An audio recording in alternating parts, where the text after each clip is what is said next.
Hey everyone, looking to connect with friends or access more features on Tencent's QQ platform? Today I will show you how to make a QQ account in just a few steps. Let's get started.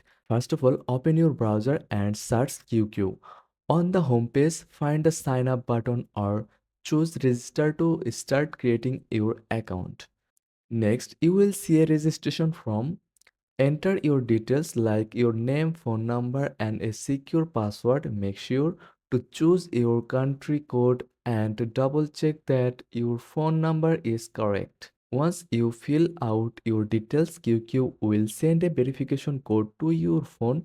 Enter the code on the site and hit submit. And that's it. You will get a unique QQ ID number. Make sure to save it now. You are all set to start chatting and exploring QQ's features.